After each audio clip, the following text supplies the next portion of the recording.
भक्त और भगवान एक ही मंदिर में क्यों पूजे जाते हैं? आइए जानते हैं कुछ गुप्त रहस्य की बातें। वीडियो को अंत तक जरूर देखें। महाप्रभु जगन्नाथ दधिवामन रूपे काहीकि पूजा पाउछंती एवं भक्त परमानंद बेश काहीकि कराଯାଏ कमला काहीकि सतीहारी नामे पूजा पाउछंती। चलो चलते हैं आपके प्रिय ओडिशा के बरगढ़ जिले के भटली धाम में, जो कि पश्चिम ओडिशा का एक प्रमुख श्रद्धा क्षेत्र भी माना जाता है।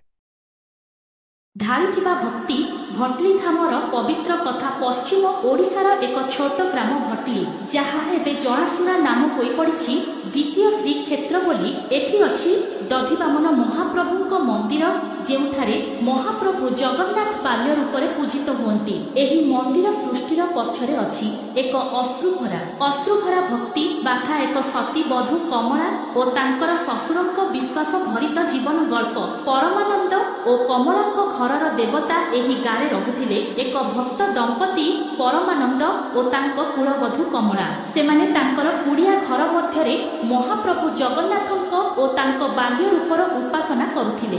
दिने भगवानଙ୍କ मन भिडिला मो भक्त केमिति मो पई श्रद्धा विश्वास रखुछि मु जानिबाकु चाहे। परीक्षार आरंभ से दिन परमानंद जानिले घर को किछि साधु बाबा आसुछंती, किंतु घरे न किछि धान न तेल न सागु अछि। ता सीधा भय जदि साधु माने खाई पारिबे नाही अभिशाप देबे। तेणु से कमला को कहिले मु बिल को जाउछि घरे नाहांती बोली कहिदिल। एहा कही से पळेई गले। भगवानଙ୍କ आगमन साधु बाबा घर को आसी भजन कीर्तन करबा आरंभ कले। कमला मने चिंता घरे किछि नाही केमिति खाइबे।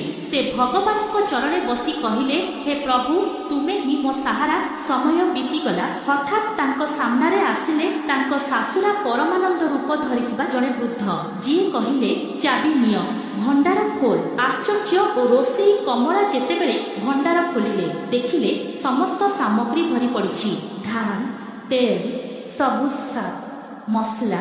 से अनन्य भावरे रोषेई कले। घर भरी गला रांधण शब्द और बासंती सुगंधरे। सेतेबेले परमानंद घर को फेरिले। तांकर आश्चर्य घरे सामग्री केउठु आसिला। कमला उत्तर देले आपणे निजे चाबी देले। सेतेबेले परमानंद बुझिगले ए अन्य केही नुहे, निजे भगवान मोर रूप धारण करथिले। घर पोड़िबा और देवी कमलाଙ୍କ बलिदान एथि शेष नुह। दिने भगवान मने कले कमला मते जेते भल पाए से मो पाई केते जिबे। अतेजी से तांको घर को अग्नि लागि देले। घर जाली बसिला। महाप्रभुଙ୍କ ठाकुर मूर्ति मध्य पड़ुछि। एही दृश्य देखि कमला दौड़ी गले घर भीतर को मो प्रभु मु आपणको छाड़ी पारिबि नाही। एहा देखि भगवान कहिले तू मोर भक्ति रे मोते विजय करिछु। एपरि भक्त मोते केबे मिलिना। एपरि मु जगन्नाथ भाबे नुहम दधिवामन भाबे पूजा पाइबी। भटली धाम ओ नव ऐतिह्य।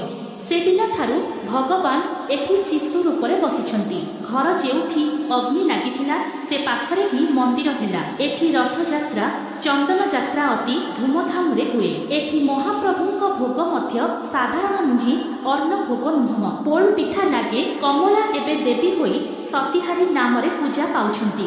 भक्त और भगवान एथि एक रूप धारण करी रहुछंती। उपसहार एही गाथा केवल गोटे भक्त और भगवान को दुनियार कथा नुहम। एहा आम समस्तଙ୍କୁ एक शिक्षा देउछि। जेउथि भक्ति थाए सेउथि भगवान निज आगमन करती। एही हेउछि भटली धामर कथा। एक अपूर्व भक्तिर गाथा, एक मातृभाव और आशार ज्योति। आपण माने वीडियो देखुछंती, दिने आसंतु आम भटली धाम को दर्शन करंतु। श्री दधिवामनଙ୍କ रथयात्रा, चंदन यात्रा एवं अद्भुत भक्ति महोत्सव। दधिवामन मंदिर आरंभ होई श्रद्धार समुद्र बाही जाए माउसी माँ मंदिर पर्यंत। आसंतु दर्शन करंतु दधिवामन ठाकुरଙ୍କୁ। आपणकर मनस्कामना निश्चय पूरण हेब। एही हेउछि दधिवामन धाम भटली धाम। आसंतु आसी देखंतु और अनुभव करंतु एठार आत्मिक शांति। एठी समाप्त हेला। धन्यवाद और नमस्कार।